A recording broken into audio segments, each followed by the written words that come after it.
صل على نبينا صل على محمد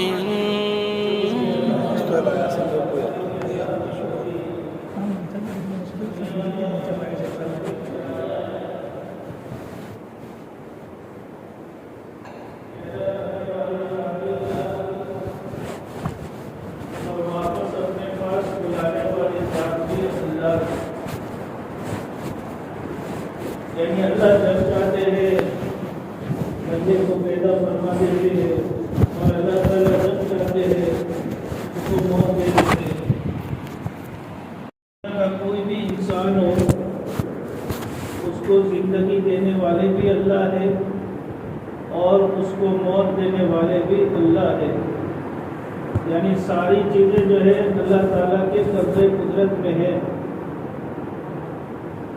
تو جس رب نے ہمیں زندگی دی اور جو رب ہمیں موت دے گا اس نے یہ مختصر سے زندگی جو ہم سب کو دی ہے وہ کوئی نہ کوئی مقصد کے تحت عطا فرمائی ہے. خالی گزارنے کے لیے نہیں، یہ وقت گزارنے کے لیے اللہ تعالیٰ نے ہمیں زندگی نہیں دی کہ چلو 40 50 60 70 سال کی زندگی ہے گزار کے آ جاؤ، ایسا تو ہے نہیں. حضور اکرم صلی اللہ علیہ وسلم کی امت میں پیدا کر کے اللہ تعالیٰ نے ہم پہ بہت بڑا احسان فرمایا. حدیث پاک میں آتا ہے اللہ کے حبیب علیہ السلام خود فرماتے ہیں کہ قیامت کے دن اللہ پاک کسی نبی کو جنت میں داخل نہیں کریں گے یہاں تک کہ میں خود جنت میں داخل نہ ہو جاؤں. اور قیامت کے دن اللہ پاک کسی نبی کی امت کو جنت میں داخل نہیں کریں گے یہاں تک کہ میں یعنی حضور اکرم صلی اللہ علیہ وسلم کی امت کو میں جنت میں داخل نہ کر دوں. تو یہ ہمارا مقام ہے. یعنی قیامت کے دن تمام نبیوں پہ جنت حرام جب تک کہ محمد صلی اللہ علیہ وسلم جنت میں نہ چلے جائے، اور قیامت کے دن تمام نبیوں کی امت پہ جنت حرام جب تک کہ محمد الرسول اللہ صلی اللہ علیہ وسلم کی امت کو اللہ تعالیٰ جنت میں داخل نہ فرما دے. یہ ہمارا مقام ہے. اس سے ہم خود اندازہ لگائے کہ اللہ تعالیٰ نے ہمیں کتنا اونچا مقام عطا فرمایا ہے. چاہے وہ مرد ہو یا عورت، لیکن پیدا تو آپ علیہ السلام کی امت میں ہوئے کہ نہیں ہوئے. چاہے وہ کوئی بھی قبیلے سے، کوئی بھی خاندان سے، کسی بھی شعبے سے، کسی بھی جماعت سے تعلق رکھتا ہو، لیکن اللہ تعالیٰ نے اس کو حضور علیہ السلام کی امت میں پیدا فرمائی. یہی سب سے بڑا احسان ہے. اور یہ احسان اللہ تعالیٰ نے مردوں کو بھی عطا فرمایا، یہ احسان اللہ تعالیٰ نے عورتوں کو بھی عطا فرمایا. تو دونوں طرح کی جماعتیں دنیا کے اندر ہے. ہم خود فیصلہ کریں اس کے بعد کہ حضور اکرم صلی اللہ علیہ وسلم کی امت میں پیدا کر کے اللہ تعالیٰ ہمیں کچھ دینا چاہتے، اللہ تعالیٰ ہمیں نوازنا چاہتے، اللہ تعالیٰ ہمارے بیڑے کو پار کرنا چاہتے. اسی لیے تو آپ علیہ السلام کی امت میں اللہ تعالیٰ نے ہمیں پیدا کیا. میری مائیں اور بہنیں، عربی میں ایک جملہ ہے العاقل من دان نفسہ العارف من دان نفسہ. دنیا میں سب سے ہوشیار اور عقل مند آدمی وہ ہیں جو اپنے آپ کو پہچانے، اپنے مقام کو پہچانے کہ میں کون ہوں. اللہ تعالیٰ نے مجھے حضور اکرم صلی اللہ علیہ وسلم کی امت میں کیوں پیدا کیا. جب تک آدمی خود اپنے مقام کو نہیں جانے گا تب تک اس کو کچھ پتہ ہی نہیں چلے گا، تب تک وہ خود اپنی ناقدری کرے گا. اس لیے سب سے پہلے ہمیں اس بات کا علم ہونا چاہیے کہ اللہ کے نبی علیہ السلام کی امت میں اللہ تعالیٰ نے ہمیں کیوں پیدا کیا. دیکھو زندگی بہت تھوڑی تھی اللہ تعالیٰ نے ہم سب کو. حضور اکرم صلی اللہ علیہ وسلم نے حدیث پاک میں بیان فرمایا میری امت کی عمریں بین 40 و 50 و 60 و 80. حدیث کے الفاظ میں آپ کو سنا رہا ہوں میری مائیں اور بہنیں. اللہ کے حبیب علیہ السلام نے فرمایا کہ میری امت کی عمریں 40 50 60 70 کے بیچ میں ہوگی، لیکن اللہ تعالیٰ نے ذمہ داری اور مقام بڑا اونچا عطا فرمایا ہے. قیامت کے دن کوئی نبی جنت میں نہیں جا سکتے جب تک کہ محمد الرسول اللہ صلی اللہ علیہ وسلم جنت میں نہ چلے جائے. اور قیامت کے دن اللہ پاک کسی نبی کی امت کو جنت میں داخل نہیں کریں گے جب تک کہ محمد الرسول اللہ صلی اللہ علیہ وسلم کی امت کو جنت میں داخل نہ فرما دیں. دیکھو پہلے زمانے کے جو مرد عورت ہوتے تھے ان کی زندگیاں بہت لمبی ہوتی تھی.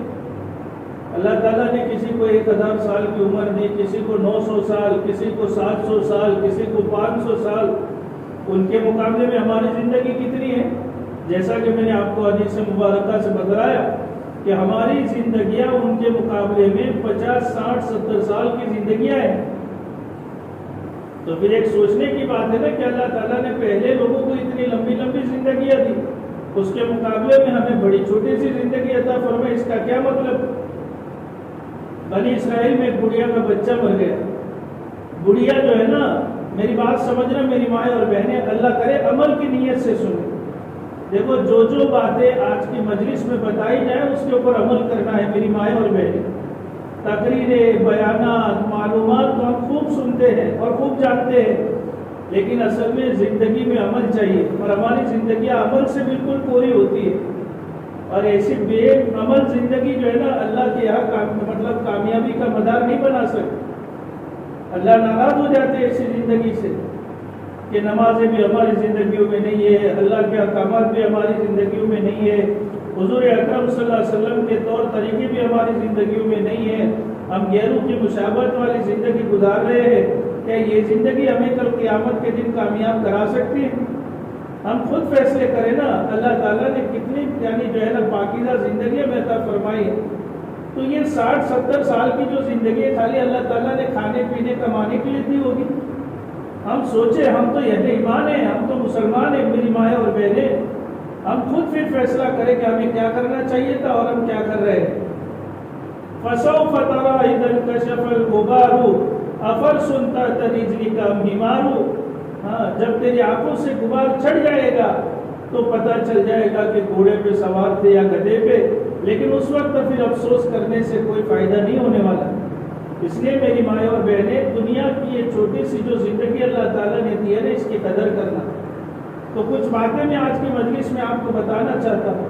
سب سے پہلے تو ہم اپنی زندگی کا ویلیو سمجھیں کہ اللہ تعالیٰ نے یہ چھوٹی سی زندگی مجھے کیوں دی ہے. چاہے وہ مرد کو دی ہو یا عورت کو دی ہو, یا بچے کو دی ہو یا بچی کو دی ہو, ہر ایک کو جو ہے نا زندگی کی قدر کرنی پڑے گی. تو میں آپ کو یہ بتا رہا تھا میری مائیں اور بہنیں کہ موسیٰ علیہ السلام کے زمانے میں ایک بڑھیا کا بچہ مر گیا. اب بڑھیا جو ہے نا سڑک کے کنارے پہ بیٹھ کے رو رہی ہے, اس کے بچے کا سر اس کی گود میں پڑا ہوا ہے, اور وہ اپنے بچے کے سر پہ ہاتھ پھیر رہی ہے اور رو رہی ہے زاروں بتا رو رہی ہے.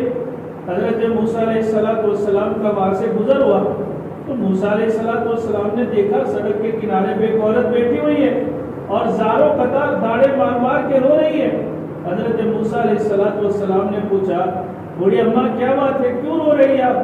تو بڑھیا نے کہا, اے اللہ کے حبیب, یعنی حضرت موسیٰ علیہ السلام سے بات کر رہی ہے بوڑھی عورت, کہ اللہ کے نبی علیہ السلام دیکھو تو صحیح, بیچارہ میرا بچہ ابھی جوان ہوا تھا, ابھی اس قابل بنا تھا کہ میرے بڑھاپے کی سہارا, بڑھاپے کی لاٹھی اور سہارا بنتا, لیکن ملک الموت علیہ السلام نے آ کر کے اس کی روح قبض فرما دی. تو موسیٰ علیہ السلام نے بوڑھی اماں سے پوچھا کہ بوڑھی اماں تیرے بچے کی عمر کتنی تھی؟ بڑھیا نے بڑی ٹھنڈی سانس لے کر کے کہا, میری مائیں اور بہنیں ذرا سمجھے میری بات کو. تو بڑھیا نے کہا کہ اللہ کے نبی علیہ السلام 300 سال.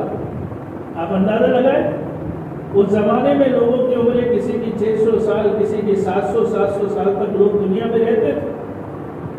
اب اس زمانے کے 300 سال کا نوجوان مر رہا ہے. جیسے ہمارے اس زمانے میں کوئی 30 سال کا نوجوان, کوئی 30 سال کی بچی مر جائے تو اس کے ماں باپ کو کتنا دکھ ہوتا ہے کہ بیچارہ جوانی میں ہی چلا گیا, یا جوانی میں ہی اللہ کو پیاری ہو گئی. ماں باپ کو دکھ ہوتا ہے کہ نہیں ہوتا؟ تو ایسے ہی وہ بڑھیا بھی اس بچے کے جنازے کو دیکھ کر کے رو رہی. تو موسیٰ علیہ السلام نے اس کو تسلی دینے کے لیے کچھ باتیں بیان فرمائی. موسیٰ علیہ السلام نے بوڑھی اماں سے فرمایا کہ بوڑھی اماں, بعد میں ایک امت دنیا میں آنے والی ہے جن کی عمریں 40, 50, 60, 70 کے بیچ میں ہوگی. اس سے اوپر تو بہت کم لوگ جائیں گے. آج کل ہم دیکھتے ہیں میری مائیں اور بہنیں کہ 60, 70, 80 سال میں انسان جو ہے نا دنیا چھوڑ کے چلا جاتا ہے. زندگی کسی کے ساتھ بھی وفا نہیں کرتی, زندگی کسی کا ساتھ نہیں دیتی. قرآن کریم میں اللہ تعالیٰ نے فرمایا, اذا جاء اجلهم لا يستأخرون ساعة ولا يستقدمون. جب کسی بھی اللہ کے بندے کی یا اللہ کی بندی کی میعاد ختم ہو جاتی ہے تو پھر ملک الموت علیہ السلام اسے ایک پل کی 1 سیکنڈ کی مہلت نہیں دیتی. تو اس سے پہلے جو کرنا ہے کرو. ابھی گھر سے بچہ کہہ کے جاتا ہے کہ امی جان میں 5 منٹ میں ہائی وے پہ جا کے آتا ہوں. 5 منٹ کے بعد گھر پہ خبر آتی ہے کہ تمہارے بچے کا ایکسیڈنٹ ہو گیا, وہ اللہ کو پیارا ہو گیا. نہ ماں باپ کا چہرہ دیکھ سکتا ہے, نہ بیوی کا چہرہ دیکھ سکتا ہے, نہ بال بچوں کا چہرہ دیکھ سکتا ہے. تو اس دور سے اور اس وقت سے اور ان حالات سے مجھے بھی گزرنا ہے, آپ کو بھی گزرنا ہے میری مائیں اور بہنیں. یہ غفلت والی زندگی سے اللہ کے سامنے سب سے پہلے توبہ کرنے کی ضرورت ہے. تو موسیٰ علیہ السلام بڑی اماں کو تسلی دینے کے لیے کہہ رہے ہیں کہ بعد میں ایک امت دنیا میں آئے گی جن کی عمریں 40, 50, 60, 70 کے بیچ میں ہوگی. تو بڑھیا نے جب یہ باتیں حضرت موسیٰ علیہ السلام کی زبان مبارک سے سنی تو بڑھی اماں حضرت موسیٰ علیہ السلام سے پوچھ رہی ہے کہ اللہ کے حبیب صلی اللہ علیہ وسلم کیا وہ لوگ گھر بنائیں گے, کیا وہ لوگ تجارت کریں گے, کیا وہ لوگ کاروبار کریں گے, کیا وہ لوگ یہ سارے کام دھندے کریں گے جو دنیا میں ہوتے ہیں؟ تو موسیٰ علیہ السلام نے فرمایا کہ ہاں سب کچھ کریں گے, لیکن آپ مجھ سے یہ کیوں پوچھ رہی ہے؟ تو بڑھیا نے بڑا اچھا جواب دیا. میری مائیں اور بہنیں, پہلی میری یہ نصیحت آپ یاد رکھنا. اس بڑھیا کے جواب کو آپ سمجھے اور اس کو جو ہے نا لکھ لے گویا. بڑھی اماں نے کہا اے اللہ کے نبی صلی اللہ علیہ وسلم, ارے 60, 70 اور 80 سال کی زندگی کوئی زندگی ہے؟ اللہ پاک نے اگر اتنی زندگی میرے مقدر میں لکھی ہوتی جتنی زندگی اللہ پاک نے محمد الرسول اللہ صلی اللہ علیہ وسلم کی امت کے مقدر میں لکھی ہے تو خدا کی قسم پوری زندگی کسی درخت کے نیچے اللہ کے سامنے سجدے میں گزار دی. یہ ہے ہماری زندگی کا مطلب جو ہے نا مارکیٹ پر, ہماری زندگی کا ویلیو. اور ہمیں 60, 70 سال دنیا میں رہنا ہے اور ہم ایسے ایسے کام کر رہے ہیں اور ایسی ایسی حرکتیں کر رہے ہیں اور ایسے ایسے اللہ کو ناراض کرنے والے اعمال کر رہے ہیں میری مائیں اور بہنیں, جس کی وجہ سے ہماری دنیا تو تباہ ہو ہی جاتی ہے, ساتھ میں ہماری آخرت بھی تباہ و برباد ہو جاتی ہے. موت سے پہلے موت کی تیاری کرنے والے کو حضور اکرم صلی اللہ علیہ وسلم نے سب سے بڑا عقل مند بتایا, چاہے وہ مرد ہو یا عورت. اور عورتوں کے لیے تو مردوں کے مقابلے میں دین پہ چلنا بہت آسان ہے, اللہ کے اوامر کو پورا کرنا بہت آسان ہے, رسول اللہ صلی اللہ علیہ وسلم کے طریقوں کے اوپر عمل کرنا بہت آسان ہے. مرد لوگوں کو سارے کام مسجد میں جا کے کرنے پڑتے ہیں, نماز مسجد میں جا کے پڑھنی پڑتی ہے, دوسری چیزیں جو ہے نا باہر کی زندگی میں ان کا زیادہ لینا دینا ہوتا ہے. آپ تو گھروں میں رہ کے اپنی جنت بنا سکتی, آپ تو گھر کی 4 دیواری میں رہ کے اپنی جنت بنا سکتی. گھر میں رہو. دیکھو اللہ کے نبی علیہ السلام سے عورتیں عجیب عجیب سوالات کیا کرتی. ایک عورت نے آ کر کے حضور اکرم صلی اللہ علیہ وسلم سے فرمایا یا رسول اللہ صلی اللہ علیہ وسلم یہ مرد حضرات تو ہم سے بہت آگے نکل جائیں گے. آپ علیہ السلام نے فرمایا کیوں؟ تو اس نے کہا کہ یا رسول اللہ صلی اللہ علیہ وسلم یہ تو آپ کے ساتھ مطلب جہاد میں بھی آتے ہیں, آپ کے پیچھے نمازیں پڑھتے ہیں, آپ کی مجلسوں میں شریک ہوتے ہیں اور آپ کی ساری باتوں میں شریک ہوتے ہیں. ہم تو یہ سارے کام نہیں کر سکتی, ہمیں تو آپ جہاد میں نہیں لے جاتے, ہم مسجدوں میں نماز پڑھنے کے لیے نہیں آتی اور اسی طریقے سے ہم تو گھروں میں بیٹھی رہتی, آپ کی مجلسوں میں شریک نہیں ہو پاتی. اس وجہ سے ظاہر سی بات ہے دیکھو ان کے اندر شوق تھا, جذبہ تھا, اسی لیے تو ایسے سوالات کیا کرتی. سابقوا فی الخیرات, اچھے کاموں میں ایک دوسرے سے مسابقہ کرو نا میری مائیں اور بہنیں. مسابقہ کرنے کے کام تو وہ ہے, کسی نے گھر اچھا بنا لیا تو اس کا گھر دیکھ کے ہمیں اپنا جھونپڑا توڑ دینے کی ضرورت نہیں ہے. کسی نے اچھے کپڑے پہن لیے تو اس کے اچھے کپڑے دیکھ کے ہمیں اپنے پرانے کپڑے جلا دینے کی ضرورت نہیں ہے. یہ عقل مندی کی بات تھوڑی ہے. اللہ کے حبیب علیہ السلام نے فرمایا قناعت. دیکھو میں انشاءاللہ ایسی باتیں کروں گا جو آپ کی سمجھ میں آ جائے, اللہ کرے کہ ہمیں عمل کی توفیق مل جائے. دیکھو میری مائیں اور بہنیں, قناعت بہت بڑی چیز ہے. آپ علیہ السلام نے دعا مانگی, اللہم قنعنی فیما رزقتنی, اے اللہ آپ نے جو روزی مجھے دی ہے نا اس پہ مجھے قناعت عطا فرما. اور پھر آپ علیہ السلام کی حدیث سے حضرت ابو ہریرہ رضی اللہ تعالیٰ عنہ اس کے راوی ہے, مسلم شریف کے اندر روایت موجود ہے, اللہ کے حبیب علیہ السلام نے فرمایا اگر تم دنیا کے اندر ترقی کرنا چاہتے ہو اور اپنی زندگی میں قناعت کو لانا چاہتے ہو تو ایک کام کرنا، دنیا کے معاملے میں ہمیشہ اپنے سے نیچے والے کو دیکھنا اور دین کے معاملے میں ہمیشہ اپنے سے اوپر والے کو دیکھنا۔ ہمارا معاملہ ہی الٹا ہے میری مائیں اور بہنیں، ہمارا معاملہ ہی الٹا ہے۔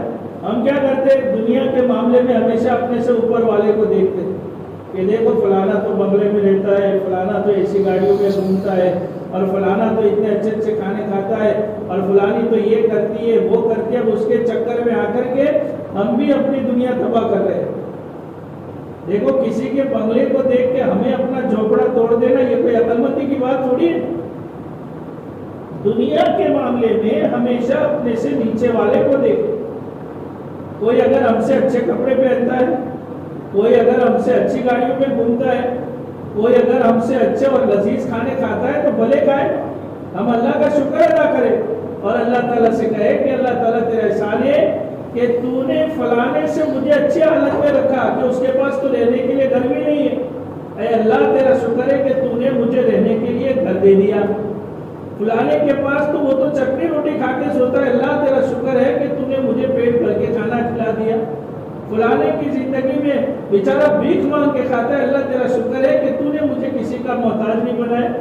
دیکھو ایسی سوچ بنائیں گے نا انشاءاللہ تو گھر بھی اچھا بنے گا، گھر کا ماحول بھی اچھا بنے گا اور گھریلو زندگیاں بھی بالکل پاکیزہ اور صاف ستھری ہو جائے گی۔ تو اس حدیث پاک کے اندر اللہ کے نبی علیہ السلام نے نفس کا وہ علاج بھی بتایا۔ میری مائیں اور بہنیں آپ میری بات کو سمجھنا، آپ علیہ السلام نے فرمایا دنیا کے معاملے میں ہمیشہ اپنے سے نیچے والے کو دیکھا کرو اور دین کے معاملے میں ہمیشہ اپنے سے اوپر والے کو دیکھا کرو۔ ہم الٹا کرتے ہیں، دنیا کے معاملے میں اپنے سے اوپر والے کو دیکھتے ہیں اور دین کے معاملے میں اپنے سے نیچے والے کو دیکھتے ہیں، حالانکہ الٹا ہونا چاہیے۔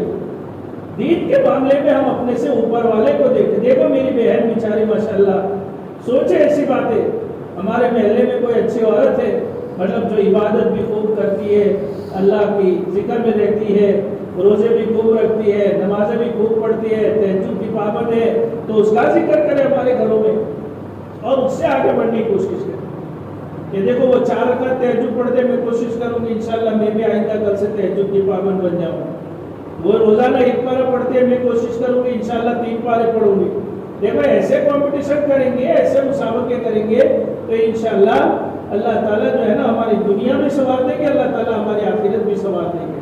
تو میں آپ کو یہ بتا رہا تھا، اس عورت نے آ کر کے حضور اکرم صلی اللہ علیہ وسلم کے سامنے یہ بات رکھی کہ یا رسول اللہ صلی اللہ علیہ وسلم، خیر بہرحال مرد تو سارے استفادے آپ سے کرتے ہیں، ہم عورتوں کو تو اتنا موقع ملتا نہیں۔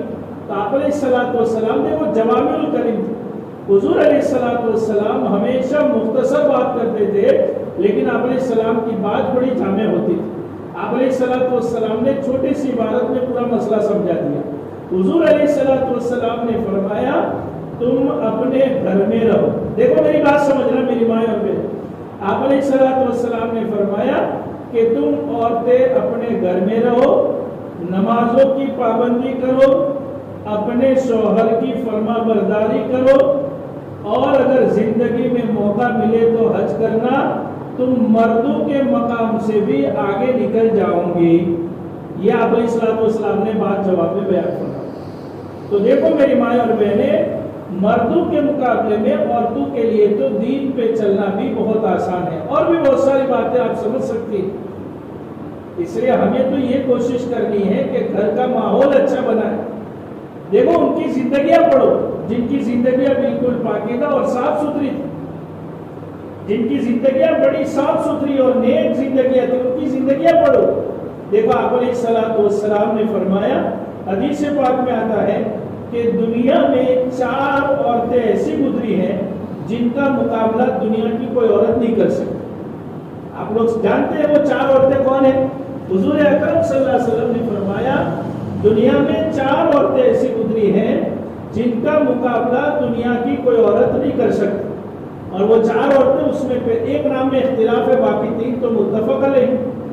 ایک تو دیکھو 2 پہلے امت کی ہیں، ایک حضرت آسیہ علیہ السلام فرعون کی بیوی، آپ فرعون کا واقعہ تو جانتی ہوگی، میری مائیں اور بہنیں، اس میں جو حضرت آسیہ ہے اس کا جو کردار ہے اور اس نے جو قربانیاں دی ہیں اور اس نے جو اللہ کو راضی کرنے کے لیے محنت اور مشقتیں کی ہیں، اس کو آپ سامنے رکھیں تو ساری باتیں سمجھنا آسان ہو جائے گی۔ تو دو پہلی امتوں کی ہے، اس میں ایک حضرت آسیہ علیہ السلام اور دوسری عورت ہے سیدنا حضرت مریم علیہ السلام۔ یہ دو عورتیں اور دو حضور علیہ السلام کی امت کی عورتیں ہیں، ایک سیدنا حضرت عائشہ صدیقہ رضی اللہ تعالیٰ عنہ، اور بعض محدثین نے ان کی جگہ پہ حضرت خدیجہ الکبریٰ کا نام لکھا ہے۔ تو چاہے حضرت خدیجہ ہو یا حضرت عائشہ ہو، خیر بہرحال دونوں نے قربانیاں دی، تو ان کی زندگیوں کی کتابیں تو آپ کے پاس پڑھی ہیں نا، گھروں میں اس کو پڑھے نا۔ ہمیں مغربی تہذیب سے متاثر ہونے کی ضرورت نہیں ہے میری مائیں اور بہن۔ فضائل اعمال پڑھتے کہ نہیں، گھر کے اندر تعلیم کرتے تو اس کے اندر صحابہ کرام کی عورتوں کے جو واقعات ہیں اس کو پڑھے۔ آج کل عورتوں کے واقعات کی مستقل الگ الگ کتابیں چھپ گئی ہے، اس کو گھر میں رکھے اور اس کو بچوں کے سامنے پڑھے، بچوں کے سامنے پڑھے۔ دیکھو، اولاد کی تربیت کرنا یہ آپ کی ذمہ داری ہے۔ حضرات حسنین کی سیدنا حضرت فاطمہ الزہرا رضی اللہ تعالیٰ عنہ نے کیسی جو ہے نا تربیت کی، ساری چیزوں کو دیکھنا ہے۔ خالی زندگی کا نام یہ نہیں کہ کھایا پیا سو گئے اور جو ہے نا قبر کے منہ میں چلے گئے، مینا خلقناکم وفیہا نعیدکم ومنہا نخرجکم تارۃ اخری، کہانی ختم۔ ارے ختم نہیں ہوتی کہانی، تو وہاں سے شروع ہوتی ہے۔ ایسا تو ہے نہیں کہ بس پھر ہمارے اور غیروں کے عقیدے میں کیا فرق ہو جائے گا اگر ہم بھی اسی طرح زندگی گزارتے رہیں گے۔ تو حضرت مریم، حضرت آسیہ، حضرت خدیجہ اور حضرت عائشہ دونوں میں سے کسی کا بھی نام آپ لے سکتی ہے۔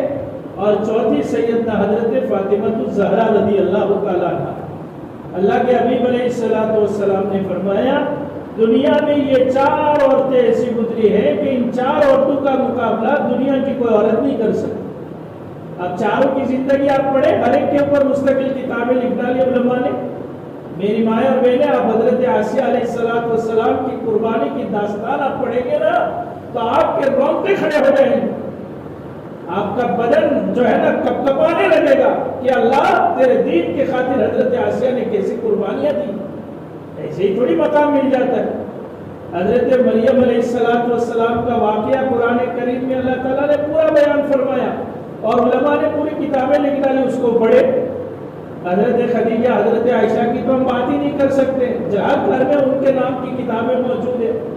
اور حضرت فاطمہ الزہرا رضی اللہ تعالیٰ عنہا کو تو سب جانتے ہیں، وَفَاطِمَةُ سَيِّدَةُ نِسَاءِ الْجَنَّةِ، فاطمہ جنت کی عورتوں کی سردار ہے۔ یہ جملہ حضور اکرم صلی اللہ علیہ وسلم ہر جمعہ میں خطبے میں امام صاحب منبر کے اوپر کھڑے رہ کے جملہ پڑھتے ہیں، تو یہ مقام ایسے ہی مل گیا ان عورتوں کو۔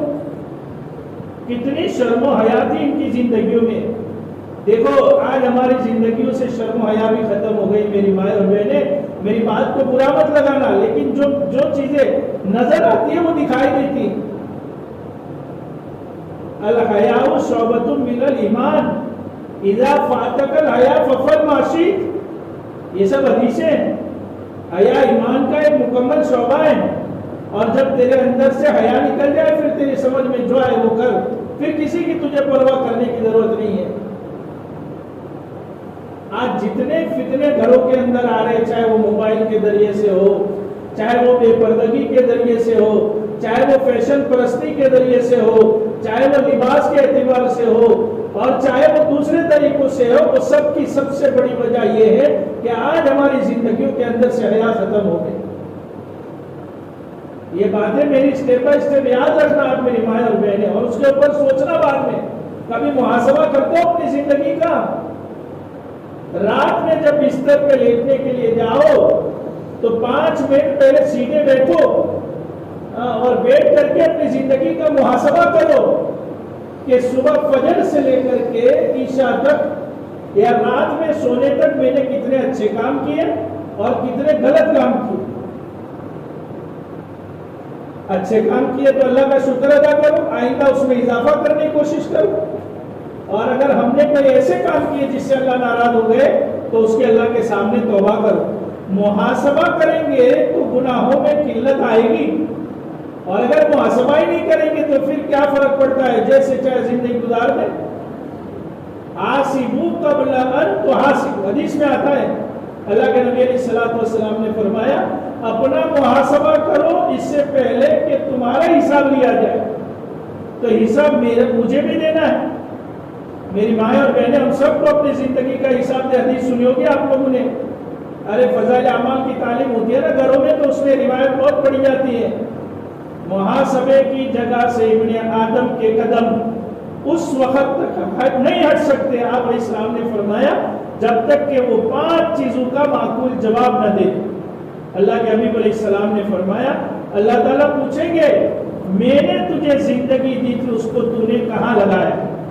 میں نے تجھے جوانی دی تھی اس کو تو نے کہاں لگایا؟ مردوں سے بھی پوچھا جائے گا، عورتوں سے بھی پوچھا جائے گا. میں نے تجھے زندگی جوانی، دیکھو دونوں کے الگ الگ سوال ہیں.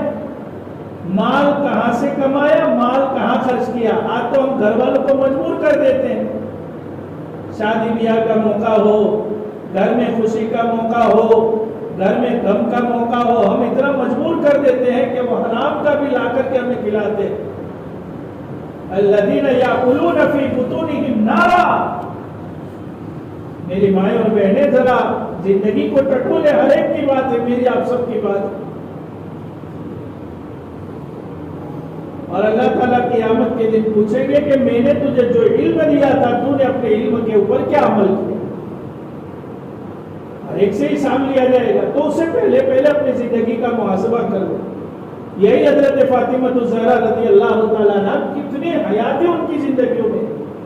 آج بے پردگی کا سیلاب اتنا عام ہو چکا ہے، اللہ حفاظت فرمائے. ہمارے پالنپور کا علاقہ یہ تو بڑا دیندار اور بڑا جو ہے نا اہل علم اور بڑا مطلب جو ہے نا دینداری والا علاقہ سمجھا جاتا ہے پوری دنیا میں. لوگ آج بھی ہمارے علاقے کی مثالیں دیا کرتے ہیں. ہم یورپ کے تینوں تھوڑی ہیں، ہم تو حضرت فاطمہ الزہرا رضی اللہ تعالیٰ عنہا کے مقتدی ہیں. ان کی پیروی کرنے والی عورتیں ہیں، ان کی بچیاں ہیں، اور ان کے پیچھے چلنے والی جو ہے نا عورتیں ہیں. حضرت فاطمہ الزہرا رضی اللہ تعالیٰ عنہ. ایک واقعہ میں آپ کو سنا دیتا ہوں میری مائیں اور بہنیں، تاکہ ہمیں سمجھ میں آئے کہ آج ہماری زندگیاں کہاں گزر رہی. حضرت فاطمہ کی عادت تھی ہر مہینے کا چاند سب سے پہلے وہ دیکھتی تھی. یعنی جون سا بھی نیا چاند آسمان میں نظر آتا تھا، ہر مہینے کا چاند سب سے پہلے وہ دیکھتی تھی. آپ میری بات سمجھ رہے ہیں نا؟ یعنی جو نیا چاند نکلتا ہے ہر مہینے کے آخر میں.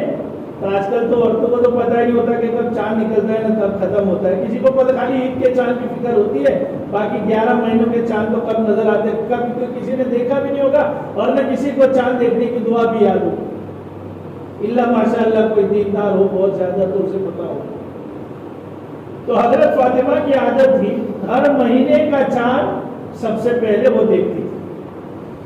اب اللہ کے نبی علیہ الصلوۃ والسلام کبھی چاند دیکھنا رہ جاتا تو آپ علیہ السلام حضرت فاطمہ سے پوچھتے تھے کہ بیٹی آپ نے چاند دیکھا؟ اگر حضرت فاطمہ گواہی دے دی تھی کہ ابا جان میں نے چاند دیکھ لیا ہے، تو اللہ کے نبی علیہ الصلوۃ والسلام ان کی گواہی کا اعتبار کر لیتے تھے. اب ایک مرتبہ اتفاقاً حضرت فاطمہ مہینے کی پہلی تاریخ تھی اور بہت زیادہ بیمار تھی. اب اس مہینے کا چاند حضرت فاطمہ نہیں دیکھ پائی. آپ علیہ الصلوۃ والسلام کو ہی پتا تھا کہ فاطمہ بیمار ہے. تو مہینے کے دوسرے دن یعنی دوسرا چاند تھا، آپ علیہ الصلوۃ والسلام حضرت فاطمہ کے گھر پہ تشریف لائے اور حضرت فاطمہ سے فرمایا. آپ علیہ السلام کی نگاہ پڑی آسمان کی طرف تو حضور نے دیکھا کہ چاند بالکل صاف نظر آ رہا ہے. تو حضور اکرم صلی اللہ علیہ وسلم نے حضرت فاطمہ سے فرمایا کہ بیٹی فاطمہ مہینے کا دوسرا چاند ہے، آ کر کے دیکھ لو تاکہ سنت کے اوپر تمہارا عمل ہو جائے کہ تم ہر مہینے کا چاند پڑی یعنی جو ہے نا پابندی کے ساتھ دیکھا کرتی ہوں. تو حضرت فاطمہ الزہرا رضی اللہ تعالیٰ عنہ نے کیا جواب دیا تھا میری مائیں اور بہنیں؟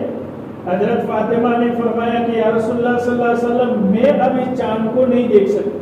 آپ علیہ السلام کو تو بڑا تعجب ہوا کہ فاطمہ ویسے تو ہر مہینے کا چاند سب سے پہلے آپ ہی دیکھا کرتے، آج کیا بات ہے؟ میں آپ کو سامنے سے کہہ رہا ہوں کہ آپ جا کر کے چاند دیکھ لو.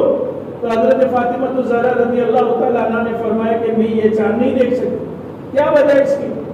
تو حضرت فاطمہ نے بڑا اچھا جواب دیا کہ اللہ کے حبیب یعنی ان کے تو والد محترم تھے کہ یا رسول اللہ صلی اللہ علیہ وسلم، اصل میں جب بھی نیا چاند نکلتا ہے تو سب سے پہلے میں دیکھتی ہوں، یعنی مغرب سے پہلے جب چاند نظر آ جاتا ہے تو سب سے پہلے میں دیکھتی ہوں۔ اب یہ تو گزشتہ کل کا چاند ہے، تو مجھ سے پہلے اس چاند کو بہت سارے مردوں نے بھی دیکھا ہوگا، کیونکہ میں نے تو اس مرتبہ چاند دیکھا نہیں، تو مجھ سے پہلے بہت سارے غیر محرموں نے اور بہت سارے مردوں نے بھی اس چاند کو دیکھا ہوگا، اور میں تو پیارے آقا صلی اللہ علیہ وسلم کی لخت جگر وہ آپ کی بیٹی ہوں۔ اب حضرت فاطمہ کی یہ کیسے مجال ہو سکتی ہے کہ جس چیز کو کسی غیر محرم نے دیکھا ہو اس چیز کی طرف بھی نگاہ اٹھا کر کے دیکھے؟ اتنی شرم و حیا تھی، ایسے حضور اکرم صلی اللہ علیہ وسلم نے نہیں فرمایا کہ فاطمہ جنت کی عورتوں کی سردار۔ ان کی عبادت کا ایک واقعہ میں تمہیں بتاتا ہوں، میری ماں اور بہنیں، دیکھو کہنے کے لیے تو بہت ساری باتیں ہیں لیکن عمل کرنے، تو یہ باتیں میری یاد رکھنا اور اس کے اوپر عمل کرنے، ہمیں اپنا ماحول تبدیل کرنا ہے۔ ہاں یہ جو دنیاوی چسکے ہمیں لگے ہوئے ہیں ختم کرو سب، یہ کچھ نہیں ہے۔ مینا خلقناکم وفیہا نعیدکم ومنہا نخرجکم تارۃ اخری پہ کہانی ختم ہو جائے گی۔ اللہ کے حبیب علیہ السلام نے فرمایا ہر انسان کے، ہر اللہ کے بندے کے اور ہر اللہ کی بندی کے دنیا میں 3 دوست ہوتے ہیں، 2 تو موت کے ساتھ ہی بے وفائی کر بیٹھیں گے اور ایک دوست تمہارے کام آئے۔ آپ جانتے ہیں، روایت آپ نے سنی ہوگی، میری مائیں اور بہنیں، آپ علیہ السلام نے فرمایا دنیا میں انسان کے کتنے دوست ہوتے ہیں؟ 3۔ ایک تو اس کے رشتہ دار، اڑوس پڑوس والے، اس کے چاہنے والے جتنے ہیں سب آگے اس میں۔ دوسرا اس کا مال، یہ بھی اس کے ساتھ وفا کرتا ہے لیکن کب تک؟ موت تک۔ جیسے ہی موت کے منہ میں چلے جائیں گے مال بھی آپ سے جو ہے نا مطلب دشمنی کر بیٹھے گا۔ اور تیسرے اس کے اعمال۔ ابو بکر صدیق رضی اللہ تعالیٰ عنہ حدیث کے راوی ہے، پوری حدیثیں ہیں۔ حضرت ابو بکر صدیق رضی اللہ تعالیٰ عنہ فرماتے ہیں، آپ علیہ السلام نے یہ بات بیان فرمائی، تو یہ میں آپ کو روایت سنا رہا ہوں۔ تو دیکھو اب ہمیں خود کو فیصلہ کرنا ہے کہ ہمیں کس سے دوستی کرنی چاہیے۔ دیکھو رشتہ دار، اڑوس پڑوس کی جہاں تک بات ہے، جب بھی کوئی اللہ کا بندہ یا اللہ کی بندی مر جاتی ہے تو اس کو کہاں تک ساتھ دے دیں گے وہ؟ ارے مینا خلقناکم تک، اس کے بعد پھر سب چھوڑ کے آ جائیں گے، کوئی ساتھ نہیں رہے گا وہاں۔ اور یہ مطلب یہ جو ہے نا یہ سب جس کے لیے ہم یہ قربانیاں دے رہے اور ہمیں تھک رہے ہیں، یہ سب 2-4 دن 10 دن یاد رکھ کے بھی بھول جائیں گے۔ پھر دوسرا ہے اس کا مال، تو مال بھی کہاں تک ساتھ دے گا؟ آج کل تو نہیں ہوتا، پہلے زمانے میں ایسا ہوتا تھا کہ جب کوئی مر جاتا تھا تو اس کے جنازے کے ساتھ اس کا مال بھی جو ہے نا قبرستان تک لے جاتے تھے، اب تو نہیں لے جاتے۔ تو اگر مال سے مراد یہی جنازہ اور یہ دوسری چیزیں لے لو تو وہ بھی کہاں تک آپ کا ساتھ دے گا؟ موت تک، یعنی قبر تک۔ اور قبر میں جانے کے بعد پھر تمہارا اعمال تمہارا ساتھ دیں گے۔ اب وہ اچھے ہوں گے تو انشاءاللہ کامیاب ہو جائیں گے، اور اگر وہ پورے ہوں گے تو پھر اس سے بڑی ناکامی کوئی نہیں ہو سکتی۔ اس لیے جو ہے نا ان ساری باتوں کو سامنے رکھ کے ہمیں دنیا کی زندگی گزارنی۔ تو دیکھو اللہ کو راضی کرنے والے کام کرنے ہیں۔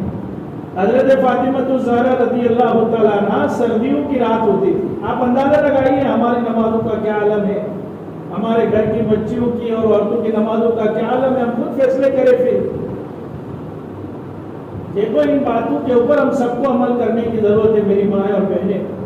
فاطمہ الزہرا رضی اللہ تعالیٰ عنہ، سردیوں کی رات ہوتی تھی، عشاء کی نماز کے بعد اللہ کے سامنے مصلی بچھا دیتی تھی اور پھر نماز میں مشغول ہو جاتی تھی۔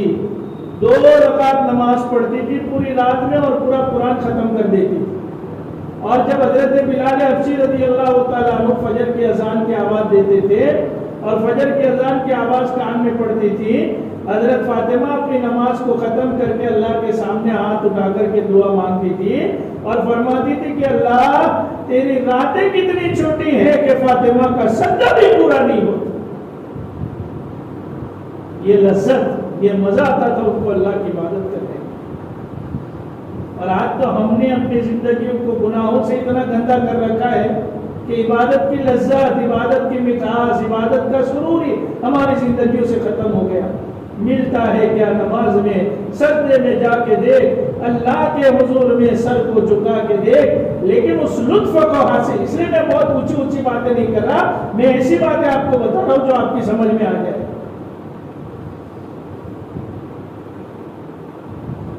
ہاں، میرا اشارہ سمجھ لینا میری مائیں اور بہنیں کہ ہم کیسے کیسے کام کرتے ہیں اور کیسے کیسے ہم نے جو ہے نا اپنے آپ کو دنیا کے تابع بنا دیا ہے کہ جس کی وجہ سے عبادت کا لذت، عبادت کی مٹھاس بھی آج ہماری زندگیوں سے ختم ہو گئی۔ تو میری یہ تقریر مجلس کی باتیں سمجھ میں آ رہی ہے نا؟ سب سے پہلے میں نے آپ کو کیا بات بتائی کہ ہمیں دنیا کی زندگی کو مقصد نہیں بنانا، ہمیں اپنی آخرت کی زندگی کو مقصد بنانا ہے۔ دوسری بات، ہم نیک جو عورتیں دنیا کے اندر گزری ہیں ان کی زندگیوں کا مطالعہ کریں اور ان کی زندگیوں کو پڑھ کے اس کے اوپر عمل کرنے کی کوشش کریں۔ تیسری بات، ہم خود بھی دیندار بنے اور ہم اپنے گھر والوں کو بھی دیندار بنائیں، اس کی فکر بھی آپ کو ہی کرنی ہے۔ ماں کی ذمہ داری ہوتی ہے نا، ماں کی گود بچے کا پہلا مدرسہ ہے، وہ جیسی تربیت کرے گی اس کا اثر جو ہے نا زندگیوں کے اندر نظر آئے گا۔ من تشبہ بقوم فہو من، جو جس قوم کی مشابہت اختیار کرے گا وہ اسی کے ساتھ رہے گا۔ اگر غیروں کے طرف عمل کیا ہوگا، ان کے طریقے آپ کو پسند آئے ہوں گے، اپنے بچوں کو بھی اسی طرح چھوڑ دیا ہوگا، بچیوں کو بھی اسی طرح چھوڑ دیا ہوگا، تو پھر قیامت کے دن اللہ تعالیٰ فرمائیں گے کہ جاؤ جن کے طریقے تمہیں پسند تھے جا کر کے انہی کی سب میں کھڑے ہو جائے۔ اب وہاں کیا جواب دیں گے؟ اللہ کے نبی صلی اللہ علیہ وسلم کے طریقوں کو سے جو ہے نا مطلب محبت کرے، آپ صلی اللہ علیہ وسلم کے طریقوں کو پسند کرے، ازواج مطہرات کے طریقوں کو پسند کرے، گھر کا ماحول اچھا بنائے، اولاد کی اچھی تربیت کرے۔ آج تو بچے بھی نہ ہمارے ہاتھوں میں رہے نہ بچے ہمارے ہاتھوں میں رہے، اس لیے کہ ہماری زندگی صاف ستھری نہیں ہے۔ ہم نہ خود فجر کی نماز پڑھتے تو بچوں کو کہاں سے کہہ سکیں گے؟ نہ ہماری زندگی میں نہ جو ہے نا اللہ کے اوامر کی پابندی ہے، نہ رسول اللہ صلی اللہ علیہ وسلم کے سنتیں ہیں، نہ آپ کی طریقے ہیں، تو پھر ہم اپنے گھر والوں کو کیسے جو ہے نا مجبور کر سکتے ہیں؟ عامل خود عامل ہو اور پھر کسی کو کہے نا تو اس کا ایک الگ اثر ہوتا ہے۔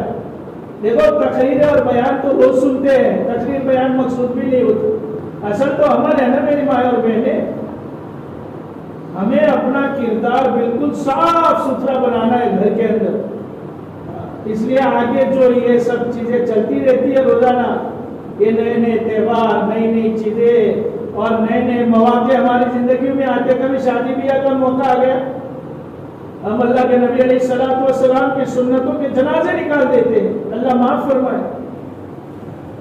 حضور علیہ الصلوۃ والسلام نے خود شادی کر کے بتائی، آپ علیہ الصلوۃ والسلام نے اپنی بیٹیوں کے نکاح کر کے بتایا، حضور علیہ الصلوۃ والسلام نے ازواج مطہرات سے نکاح کر کے بتایا کہ ہمیں شادی کس طرح کرنی ہے اور شادی بیاہ کے موقع پہ ہمیں کتنی سادگی کے ساتھ جو ہے نا شادی کرنی ہے۔ یہ سارے طریقے حضور علیہ الصلوۃ والسلام نے ہمیں بتائے، لیکن کوئی بھی سنت اور کوئی بھی طریقہ ہماری زندگیوں میں نظر نہیں آتا، نہ ہماری زندگیوں میں نظر آتا ہے، نہ ہمارے بال بچوں کی زندگیوں میں نظر آتا ہے۔ اور اس کی سب سے بڑی وجہ یہ ہے کہ ہم گھر والوں کو مجبور کر دیتے ہیں کہ وہ آپ علیہ الصلوۃ والسلام کی سنت کو چھوڑ دیں، پھر برکتیں، پھر شکایتیں کرتے، تعویذ کے لیے ڈھونڈتے پھرتے ادھر سے ادھر، وہ مولوی صاحب مولوی صاحب، یہ سب جھگڑے گھروں میں، گھر میں برکتیں کہاں سے آ سکتی ہیں؟ گھروں میں سکون کہاں سے آ سکتا ہے؟ جس گھر میں اللہ کے اوامر نہ ہو، جس گھر میں رسول اللہ صلی اللہ علیہ وسلم کی سنتوں کے اوپر عمل نہ ہو۔ دیکھو یہ تو سنت کو مٹنے کا اور مٹانے کا دور چل رہا ہے۔ آپ علیہ الصلوۃ والسلام نے فرمایا من احیا سنتی عند فساد امتی فلہ اجر 100 شہید، جس نے میری امت کے اندر فتنے فساد کے زمانے میں میری ایک سنت کو زندہ کیا، اللہ پاک اسے 100 شہیدوں کا ثواب عطا فرمائے۔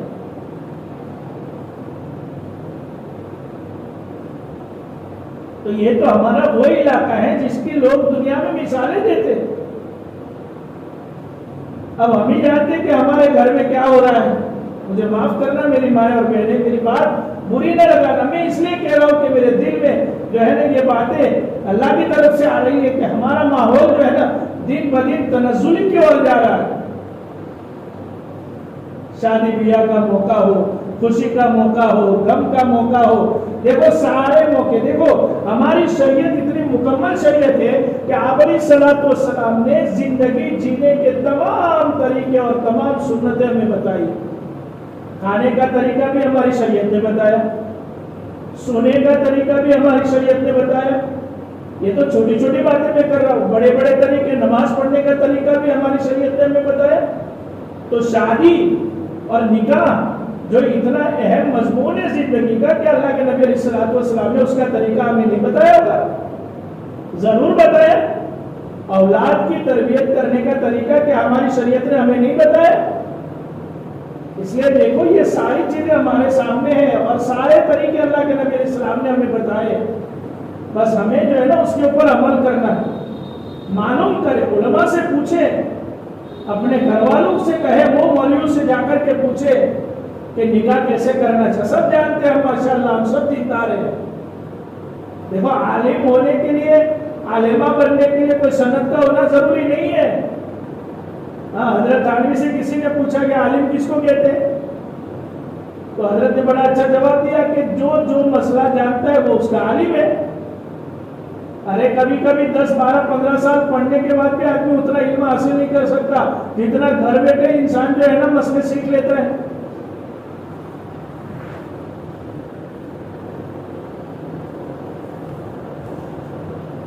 تو میری مائیں اور بہنیں، میرے کہنے کا مطلب یہ ہے کہ جانتے ہیں سب، لیکن جان کے بھی اگر اللہ کے اوامر کو پورا نہ کرنا، یہ ہماری سب سے بڑی بیوقوفی ہے، یہ ہماری سب سے بڑی نادانی ہے. تو دیکھو مقصد زندگی کو سمجھو، زندگی کا رخ صحیح کرو، اولاد کی تربیت صحیح کرو، زندگیوں کو سادگی سے آراستہ کرو، اپنے اخلاق اچھے بناؤ، اپنا کردار اور اپنا کریکٹر اپنے اولاد کے سامنے اتنا مضبوط پیش کرو کہ اولاد کبھی شریعت کے خلاف قدم اٹھانے کی جو ہے نا ہمت نہ کرے. آپ کی گود بچے کی پہلی جو ہے نا مطلب نشست کا پہلا مدرسہ ہے. اب وہی جیسا پھول جو ہے نا کھلاؤں گے ویسا ہی پھول جو ہے نا آگے جا کے پروان چڑھے گا. ایسی بھی مائیں تھی کسی زمانے میں کہ کبھی بغیر وضو کے اپنے اولاد کو دودھ نہیں پلایا.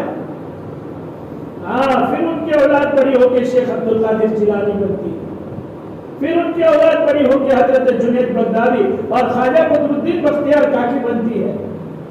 قطب الدین بختیار کاکی کا مشہور واقعہ ہے کہ نہیں؟ اللہ تعالیٰ نے اسی اتنے اونچے مقام پہ نہیں پہنچا دیا. حضرت نے کیسی عجیب و غریب وصیت لکھی تھی کہ میری جنازے کی نماز وہ آدمی پڑھائے جس کی کبھی تہجد کی نماز نہ چھوٹی. میں آپ کو مختصر بتا رہا ہوں، میری جنازے کی نماز وہ آدمی پڑھائے جس کی کبھی عصر اور عشاء کی سنت نہ چھوٹی ہو. کیسی کیسی شرطیں لکھی تھی. لیکن ایسے لوگ بھی اس زمانے میں موجود تھے کہ جن کے اندر یہ ساری شرائط موجود تھی. اس لیے میری مائیں اور بہنیں، ہمیں اپنی زندگی کی قدر کرنے کی ضرورت ہے. اب آج کل تو گود میں چھوٹا بچہ ہے اور ماں موبائل پہ جو ہے نا اللہ معاف فرمائے فلم دیکھ رہی ہے، گندی اور فاحش تصویریں دیکھ رہی ہے اور نامعلوم ریاضت کے مناظر دیکھ رہی ہے اور دودھ پلا رہی ہے اپنے اولاد کو. تو ظاہر سی بات یہ بچہ بڑا ہو کر کے کیا اپنی ماں کا فرما بردار بنے گا، اپنے والدین کا فرما بردار. پھر کوئی تعویذ کام نہیں آئے گا اور کوئی عمل اثر کرنے والا نہیں ہوگا، اس لیے کہ آپ نے بچپن سے اپنے اولاد کی تربیت کی طرف دھیان ہی نہیں دیا. انگلش پڑھانے کا تو بہت شوق ہے. 2 3 سال کے بچے منہ میں دودھ کی جو ہے نا بدبو آ رہی ہے اور اس کو جو ہے نا اتنا بڑا بکسا لے کر کے اسکول روانہ کرتے ہیں.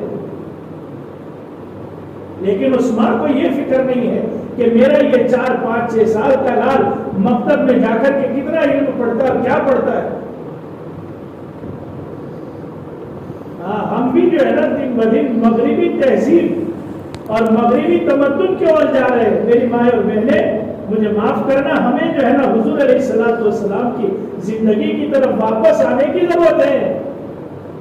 ساری نورانیت لوٹ کے آ جائے گی، ورنہ خالی اعمال، اور اعمال بھی کیسے ہم جانتے ہیں، ہماری نمازیں کیسے، ہماری عبادت ہے. میں آپ کو ایک عجیب واقعہ سناتا ہوں، اس کے بعد بات ختم کر دیتا ہوں. یہ آخری بات ہے میری، بس میرے اشارے آپ کی سمجھ میں آ جاتے ہوں گے ماشاءاللہ. میں کیا کہنا چاہتا ہوں کہ بس زندگی کو صاف ستھرا بناؤ.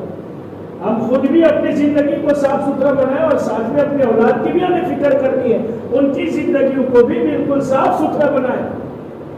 اور اس کے لیے دیکھو غیروں کے طریقوں سے تو بالکل قریب مت جانا، خاص طور سے کچھ مواقع ایسے آ جاتے ہیں، چاہے وہ شادی بیاہ کا موقع ہو، چاہے جیسے ابھی ایک تہوار آگے آ رہا ہے دیوالی کا، اس کے اندر اللہ معاف فرمائے ہمارے بچے بھی جو ہے ایسے ایسے کام کرتے ہیں جو غیر کرتے ہیں۔ من تشبہ بقوم فہو منہم، جو جس قوم کی مشابہت اختیار کرے گا قیامت کے دن اللہ پاک اس کو اسی کے ساتھ میں کھڑا کریں گے۔ یاد رکھنا آپ ذمہ دار ہیں، کلکم راعٍ وکلکم مسئول عن رعیتہ، تم میں سے ہر ایک ذمہ دار ہے اور قیامت کے دن اللہ پاک ہر ایک سے ہر ایک کے بارے میں پوچھیں گے۔ آپ کی اولاد کے بارے میں سوال آپ سے ہی ہوگا، آپ کے بچوں کے بارے میں سوال آپ سے ہی ہوگا، آپ کے بچوں کے بارے میں سوال قیامت کے دن اللہ کے دربار میں آپ سے ہی ہوگا۔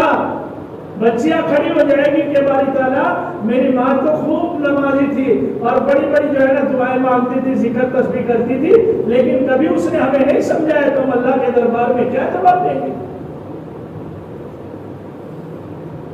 سیدنا حضرت سعد بن معاذ رضی اللہ تعالیٰ عنہ ایک صحابی رسول صلی اللہ علیہ وسلم گزرے، اللہ پاک نے بڑا اونچا مقام عطا فرمایا تھا۔ جب ان کا انتقال ہوا حدیث پاک میں موجود ہے، بخاری شریف میں روایت موجود ہے، اللہ کے نبی علیہ الصلوۃ والسلام نے فرمایا حضرت سعد بن معاذ رضی اللہ تعالیٰ عنہ کے جنازے کا جب جو ہے نا ان کی میت ہو گئی، ان کا انتقال ہو گیا، کتنے یعنی خوش نصیب صحابی ہیں وہ، آپ اندازہ لگائیے۔ اللہ کے نبی علیہ الصلوۃ والسلام نے خود جنازے کی نماز پڑھائی، صحابہ کرام جیسی مقدس جماعت نے حضرت سعد بن معاذ کی جنازے کی نماز پڑھی، آپ علیہ الصلوۃ والسلام نے خود اپنے ہاتھ مبارک سے حضرت سعد بن معاذ کی میت کو قبر میں اتارا، اور اللہ کے نبی علیہ الصلوۃ والسلام نے جب یہ ساری چیزیں ہو گئی تو بات ہی ختم ہو گئی، وہ ہستی اور وہ شخصیت کتنی اونچی ہوگی۔ بڑے بڑے صحابہ یہ تمنا کر رہے تھے کہ کاش سعد بن معاذ کی جگہ آج ہماری میت ہوتی، آپ علیہ السلام جنازے کی نماز پڑھاتے، صحابہ کرام جیسی مقدس جماعت جنازے کی نماز پڑھ لیتی، اور اللہ کے نبی علیہ الصلوۃ والسلام اپنے دستے مبارک سے ہمیں قبر کے اندر اتار دیتے۔ ارے اس سے بڑی خوش نصیبی انسان کے لیے کیا ہو سکتی ہے؟ لیکن مشکاۃ شریف کے اندر حدیث موجود ہے میری ماں اور بہنیں، آپ علیہ الصلوۃ والسلام جب حضرت سعد بن معاذ رضی اللہ تعالیٰ عنہ کی میت کو قبرستان لے جا رہے تھے، اللہ کے نبی علیہ السلام کو صحابہ کرام نے دیکھا کہ آپ علیہ الصلوۃ والسلام ایڑیوں کے بل چل رہے۔ کیسے چلتے ہیں ویسے لوگ؟ ارے ہمیشہ پورا پیر زمین کے اوپر رکھ کے چلتے ہیں نا۔ حضور علیہ السلام کو اس دن دیکھا کہ اللہ کے نبی علیہ السلام ایڑیوں کے بل چل رہے۔ دیکھو دو کام ایسے کیے جو اس سے پہلے کبھی صحابہ کرام نے حضور علیہ السلام کو کرتے ہوئے نہیں دیکھا، ایک تو ایسے چل رہے تھے، اور دوسرا کام یہ کیا کہ جب قبر کے اوپر کھڑے تھے آپ علیہ السلام تو اللہ کے نبی علیہ السلام نے صحابہ کرام سے فرمایا کہ اپنے بھائی کے لیے تم استغفار کرو۔ اب یہ استغفار کا کیا معنی؟ لیکن خیر وہ موقع نہیں تھا، اس لیے صحابہ کرام نے نہیں پوچھا۔ واپسی میں جب معلوم کیا کہ رسول اللہ صلی اللہ علیہ وسلم ہم نے آپ کو دو کام ایسے کرتے ہوئے دیکھا، اس کی کیا وجہ ہے؟ تو آپ علیہ الصلوۃ والسلام نے فرمایا اے میرے صحابہ، جب سعد بن معاذ رضی اللہ تعالیٰ عنہ کا جنازہ قبرستان لے کے جا رہے تھے، میں نے اپنی آنکھوں سے دیکھا آسمان سے اتنے سارے فرشتے حضرت سعد بن معاذ کے جنازے کا استقبال کرنے کے لیے آئے تھے کہ ان کو زمین کے اوپر چلنے کے لیے جگہ نہیں مل رہی تھی، تو میں قدم اٹھا کے اس لیے چل رہا تھا تاکہ ان کو چلنے کے لیے جگہ مل جائے۔ آپ اندازہ لگائے اس صحابی کا مقام کتنا اونچا ہو۔ اور قبر کے اوپر جو میں نے عمل کیا اس کی وجہ یہ ہے کہ آپ علیہ السلام نے فرمایا کہ حدیث پاک میں آتا ہے نا، وہ روایت آپ نے بھی سنی ہوگی میری امی امائیں اور بہنیں، کہ جب کسی اللہ کے بندے کو یا اللہ کی بندی کو قبر کے اندر رکھا جاتا ہے تو قبر اس کو دباتی ہے، بھیجتی ہے، یہاں تک کہ مردے کی ہڈیاں پسلیاں ایک دوسرے میں گھس جاتی ہے۔ اگر وہ نیک مومن ہوتا ہے تو اس کا یہ حال نہیں ہوتا۔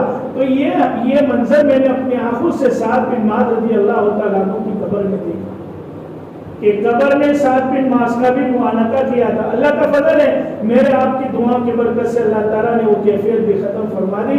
تو میری ماں اور بہنیں ہم اندازہ لگائیے میں کس کی بات کر رہا ہوں, سیدنا حضرت سعد بن معاذ رضی اللہ تعالیٰ عنہ کی, کہ جن کی وفات کے اوپر اللہ کے نبی علیہ السلام فرماتے ہیں 70,000 فرشتے آسمان سے تشریف لائے تھے, جن کے انتقال کے اوپر اللہ کا عرش ہل گیا تھا, زمین کے وہ حصے رو رہے تھے, آسمان کے وہ دروازے رو رہے تھے, جہاں سے سیدنا حضرت سعد بن معاذ رضی اللہ تعالیٰ عنہ کے اعمال آسمانوں پہ جایا کرتے تھے. آپ اندازہ لگائیے جب اتنی بڑی شخصیت کے ساتھ یہ معاملہ ہو سکتا ہے تو میرا اور آپ کا کیا بنے گا.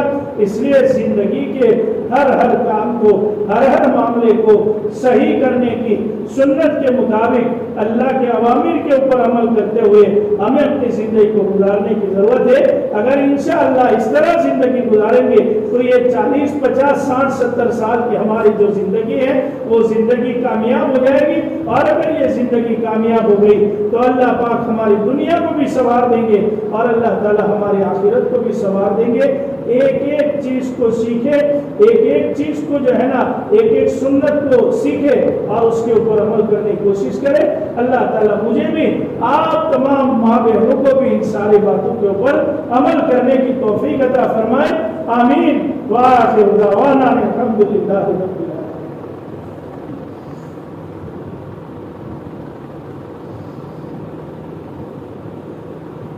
اللهم صل على سيدنا محمد وعلى ال سيدنا محمد وبارك وسلم. ربنا ظلمنا انفسنا وان لم تغفر لنا وترحمنا لنكونن من الخاسرين. ربنا لا تؤاخذنا ان نسينا واخطانا ربنا ولا تحمل علينا اصرا كما حملته على الذين من قبلنا واعف عنا واغفر لنا وارحمنا انت مولانا فانصرنا على القوم الكافرين. مولا کریم ہم کو